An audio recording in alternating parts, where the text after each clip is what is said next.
Here are very important questions from test point of view on factoring. I am Anil Kumar. Welcome to my YouTube channel and the website Global Math Institute. In this video, we are taking up two very important questions from test point of view. You know factoring trinomials, and here are two examples. Question number 1 is, determine values of k for which x square plus kx plus 9 equals to 0 will have two equal roots, and part B is two distinct roots. So you'll also understand the difference between part A and B. Question number 2 is to solve the equation. What values of k, where k is an integer, will help each quadratic equation to be factored, solved by factoring? X square plus kx equals to 8 and x square minus k equals to 3x. You can always pause the video, answer these questions, and then look into my suggestions. Now let's look into the strategy involved in solving such questions.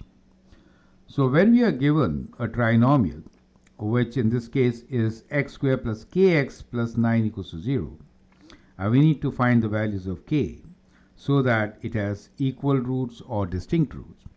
The basic concept is that we are looking for product and sum combinations, correct? So let's begin with the very first one, which says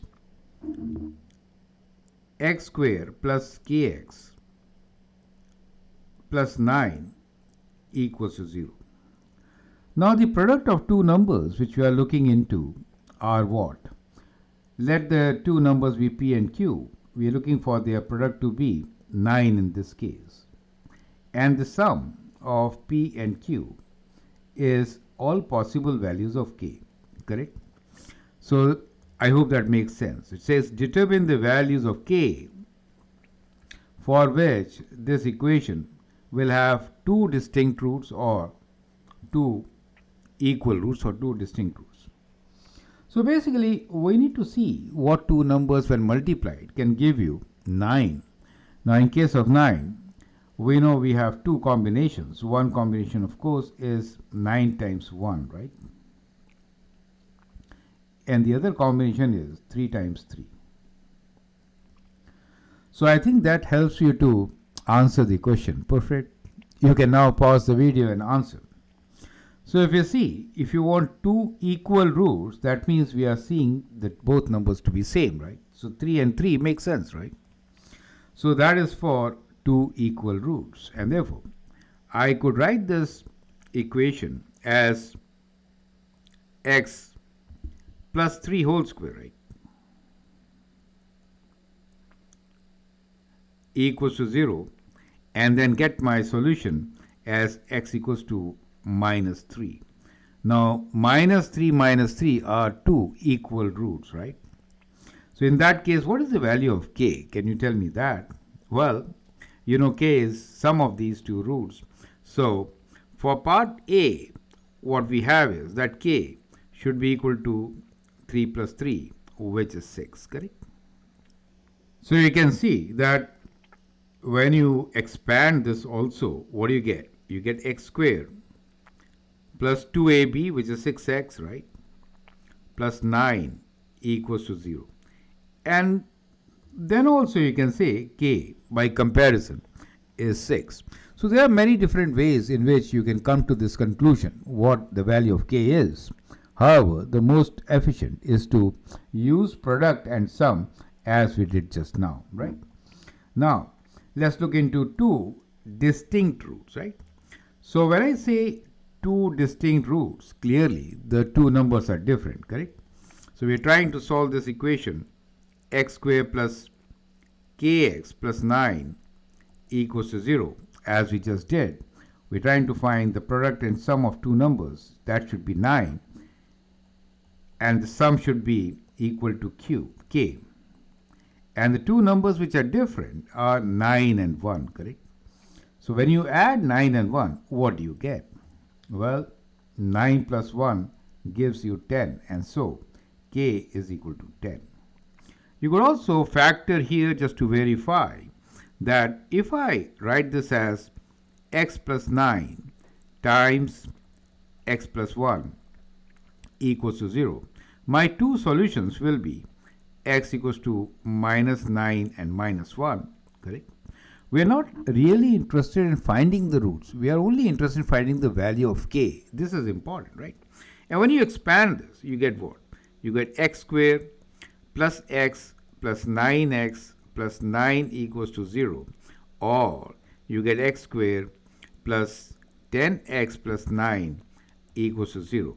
After doing all that, you can verify that the value of k for two different roots, which in this case will be minus 9 and minus 1, should be 10.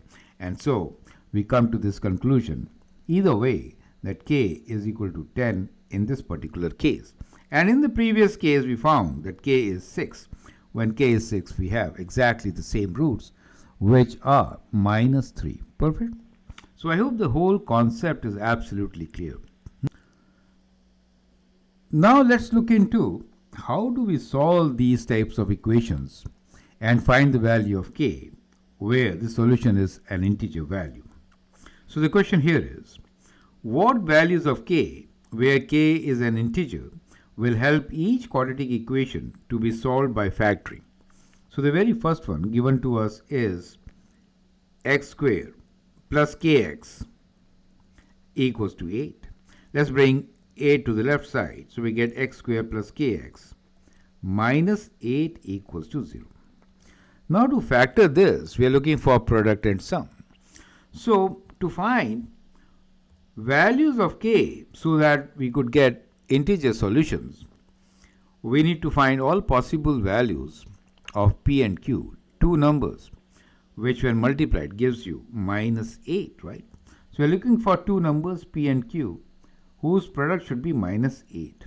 So what could be the combinations? Well, one of the combination could be 1 and minus 8 itself, right? Which could also be written as minus 1 and 8, right? Then we have a combination which is 2 and minus 4. So one of the numbers have to be negative, or we could write minus 2 and 4, right? We could also have a combination. Can you have any other combination? Well, these are the combinations which we could have for 8, right? So 1 times 8, 2 times 4 will give you 8. So adding these numbers will give us different values of k. So when I add 1 and minus 8, I get minus 7, so that is one value. Here I get plus 7. And then in this particular case, I get minus 2. And here we get plus 2. So there are 4 different values of k which can satisfy this particular question, right? Now let's look into the question once again. It says, what values of k, where k is an integer, will help each quadratic equation to be solved by factoring? So in this particular case, we get the values of k as plus and minus 7 and plus and minus 2. Makes sense, right? You can always use this and find the solution also, but that is not the part of the question. Now let's look into the second question, which is very similar, which says, what values of k, where k is an integer, will help each quadratic equation to be solved by factoring? This time the equation is x squared minus k equals to 3x. Let's rearrange. So we have x squared minus 3x minus k equals to 0. Now here, what is important is to see that the number in the center is minus 3x. That means we are looking for sum of two numbers to be equal to minus 3. And k will be actually equal to the product of these two numbers, right? Product of p and q. So that will give you all the combinations, right? I may write minus k equals to p and q, or I may even write minus of p and q. Is it okay? So that will satisfy the conditions. Now this type of an equation can have many solutions, right?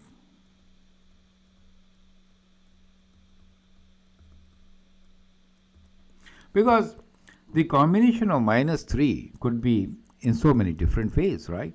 So I could get sum of two numbers as, let's write down few of them, right? So if I use one as minus 4, the other one as 1, I get minus 3, right?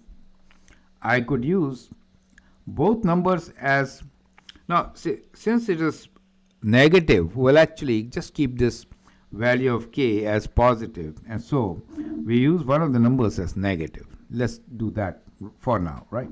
So we could have and the other number as positive, correct? So we could have minus 5 and 2, for example, correct? Right? We could have minus 6 and 3, for example. So we have so many values which could give us the value of k, right? So now in this case, if I try to find the value of k, which is the product of these values, minus 4 times 1 will be minus 4, and minus 5 times 2 is minus 10, and minus 6 times 3 is minus 18, and therefore these are the products, and so the value of k, as we have seen, could be 4, 10, 18, and so on. So we could have many values of k satisfying this particular condition. Does it make sense to you? Perfect. So that is how we can actually answer such questions. I hope it makes sense. Feel free to write a comment, share your views. If you like and subscribe to my videos, that'd be great.